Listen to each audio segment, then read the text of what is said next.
Satellite call করার সুবিধা সহ নতুন হ্যান্ডসেট বাজারে এনেছে চীনা টেক জায়ান্ট হুয়াওয়ে।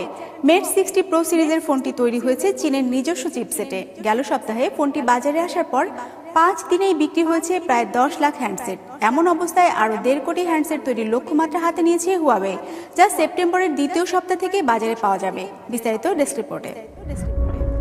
দুর্গম কোনো জায়গা, জঙ্গল কিংবা পাহাড়ে যেখানে ফোনের নেটওয়ার্ক পর্যন্ত নেই, এমন কোনো জায়গায় আটকা পড়ে গেলেন যেখানে বার্তা পাঠানোর কোনো সুযোগ নেই, কি হবে তখন? এমন পরিস্থিতি বিবেচনায় নিয়েই ফোনে স্যাটেলাইট সুবিধা নিয়ে হাজির হয়েছে হুয়াওয়ে। বাজারে এনেছে মেটা 60 প্রো সিরিজ, যে ফোনটি থেকে কল করা যাবে যে কোনো রকম নেটওয়ার্ক ছাড়াই। 6.82 ইঞ্চি স্ক্রিনের হ্যান্ডসেট মেট 60 প্রো।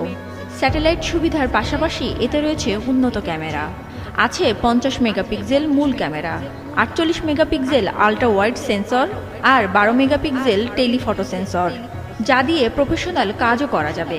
ফোনটির ডাউনলোডের গতি শীর্ষমানের 5G ফোনের সমান। আমি এই ফোনের ইন্টারনেটের গতি নিয়ে বেশি চিন্তিত। এর বাইরে ব্যবহারকারীর জন্য কতটা সহজ হবে সেটাও ভাবছি। এখন পর্যন্ত স্মার্টফোনের দুনিয়ার মধ্যে এটি একটি সেরা ফোন হতে যাচ্ছে। 7 ন্যানোমিটারের একটি প্রসেসর নিয়ে এসেছে হুয়াওয়ে টেকনোলজিস ও চীনের শীর্ষ চিপ কোম্পানি SMIC, নাম কিরিন 9000S চিপ। এই চিপসেটটি ব্যবহার করা হয়েছে মেট 60 প্রোতে। আগস্টের 29 তারিখে ফোনটি বাজারে ছাড়ে হুয়াওয়ে, যা কিনতে রীতিমতো হুমড়ি খেয়ে পড়ে ক্রেতারা। মাত্র 5 দিনেই বিক্রি হয়েছে প্রায় 10 লাখ হ্যান্ডসেট, আর অনলাইনে সেট বিক্রি হতে সময় লাগে মাত্র 1 মিনিট। এমন অবস্থায় নতুন করে 1.5 কোটি হ্যান্ডসেট উৎপাদনের লক্ষ্যমাত্রা হাতে নিয়েছে হুয়াওয়ে। সেপ্টেম্বরের 10 তারিখের পর যা আবারও পাওয়া যাবে হুয়াওয়ের বিক্রয় কেন্দ্রগুলোতে। এই ফোনে আছে স্যাটেলাইট ফোন কলের সুবিধা, যেখানে ফোনের নেটওয়ার্ক পাওয়া যায় না সেখান থেকেও ফোন করা যাবে। কিছু ক্রেতারা ইতিমধ্যে জানিয়েছেন ভয়েস কোয়ালিটি ভীষণ ভালো আর স্পষ্ট।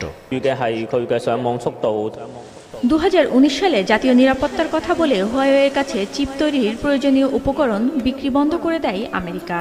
এমনকি গুগল বন্ধ করে দেয় অ্যান্ড্রয়েড সেবা। এতে বিপাকে পড়ে হুয়াওয়ে। হ্যান্ডসেট বিক্রি কমে যায় উদ্বেগজনক হারে। তবে সেই সংকট কাটিয়ে ঘুরে দাঁড়ানোর ইঙ্গিত দিচ্ছে হুয়াওয়ে নতুন এই হ্যান্ডসেটটি বাজারে আনার মধ্য দিয়ে। বিশ্লেষকরা বলছেন হুয়াওয়ের এই ফোনটি প্রমাণ করে যে চিপের ইকোসিস্টেম তৈরিতে এগিয়ে যাচ্ছে চীন।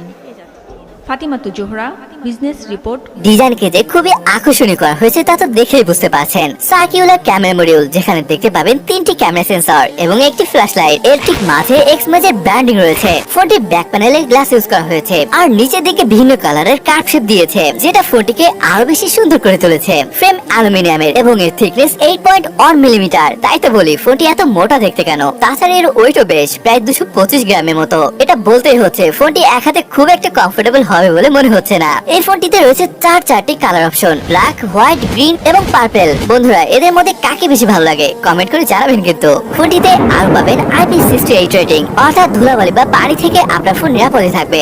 ফ্রন্টে আসলে চোখে পড়বে একদম ইউনিক দেখতে সেলফি ক্যামেরাটি। মনে হবে যেন এখানে হয়তোবা 3টা সেলফি ক্যামেরা রয়েছে। তবে এখানে ক্যামেরা এবং 3D ফেস রিকগনিশন রয়েছে, যেটা অনেকটা আইফোনের মতো। ও হ্যাঁ, আইফোনের কথা মনে আসতে ডায়নামিক আইল্যান্ডের কথা মনে পড়ে গেল।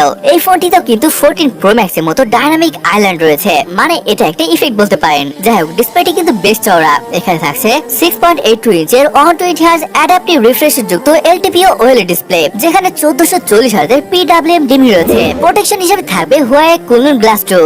নাও look at the software harmony OS 4, যেটি অ্যান্ড্রয়েডের বিকল্প হিসেবে হুয়াওয়ে দ্বারা তৈরি একটি অপারেটিং সিস্টেম। যদিও এখানে গুগলের সার্ভিস পাবেন না। এখানে কিন্তু স্যাটেলাইট কলিং এর ফিচারটি রয়েছে, তবে এটি শুধুমাত্র চাইনিজ ভ্যারিয়েন্টের জন্য। ফোনটি নিয়ে সব থেকে বেশি কথা হচ্ছে পারফরমেন্স, অর্থাৎ এর চিপকে নিয়ে। এখানে থাকবে হুয়াওয়ের নিজস্ব চিপ কিরিন 9000S। এটি 5 nm প্রসেসর, তবে এর আন্তঃ স্কোর কোনোভাবেই ফ্ল্যাশি ফোনের মতো মনে হয়নি। যেখানে বর্তমান লঞ্চ হওয়া অধিকাংশ ফোনগুলোতে 1.6 মিলিয়নের উপরে স্কোর আসে, তখন এর স্কোর এখানে দেখতে পাচ্ছেন। এর কারণ হয়তো আপনারা জানেন হুয়াওয়ে কেন কোয়ালকমের চিপ ইউজ করতে পারবে না। যাই হোক, ফোনটিতে রয়েছে বেশ কয়েকটি স্টোরেজ অপশন। 12GB র্যামের সাথে 256, 512 এবং 1 TB পর্যন্ত অপশন রয়েছে। হুয়াওয়ে মেট 60 প্রোতে রয়েছে 5000 mAh battery that support up to 88 watt fast charging, আর এই চার্জারে 30 মিনিটে 100% চার্জ হয়ে যাবে। এছাড়া 50 ওয়াটের ওয়্যারলেস চার্জিং এবং 20 ওয়াটের রিভার্স ওয়্যারলেস চার্জিং এর সুবিধা পাচ্ছেন। ওকে বন্ধুরা, এখন আসুন এর ক্যামেরা সেটআপ নিয়ে কথা বলি। এখানে পাচ্ছেন ট্রিপল ক্যামেরা সেটআপ, যার মেইন ক্যামেরাটি 50 মেগাপিক্সেলের একটি সেন্সর, যেখানে ভেরিয়েবল অ্যাপারচার রয়েছে, 12 মেগাপিক্সেলের একটি আল্ট্রা ওয়াইড সেন্সর এবং 48 মেগাপিক্সেলের টেলিফোটো সেন্সর, যেটা দিয়ে 3.5x অপটিক্যাল জুম এবং 100x পর্যন্ত ডিজিটাল জুম করতে পারছেন। আসুন এবার কিছু ফটো স্যাম্পল দেখি।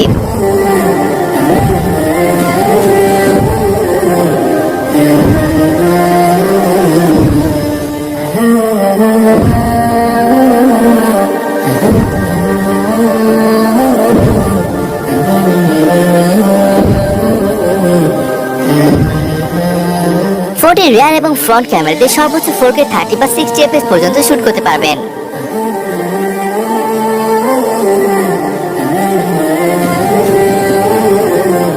প্রাইস নিয়ে বললে ফোনটি 12/512 জিবি ভ্যারিয়েন্টের প্রাইস রাখা হয়েছে 6999 ইউয়ান, যেটা টাকায় কনভার্ট করলে 1 লক্ষ টাকার উপরে পড়ে। ওকে গাইস, আসুন দেখি ফোনটি কেমন। পারফরমেন্স পাবেন মিড রেঞ্জ ফোনের মতো, থাকবে না 8K তে রেকর্ড করার সুযোগ, তাছাড়া গুগল সাপোর্ট নেই। তবে ডিসপ্লে, ব্যাটারি, ক্যামেরা কিন্তু অসাধারণ ছিল। এখন বলুন ফোনটি কেমন লাগলো আপনার কাছে? আমার কাছে কিন্তু ডিজাইনটা অসম লেগেছে। তো বন্ধুরা, এই ছিল হুয়াওয়ে মেট 60 Pro এর ভিডিওটি, আর এই ভিডিওটি এখানেই শেষ করছি। দেখা হবে পরের ভিডিওতে।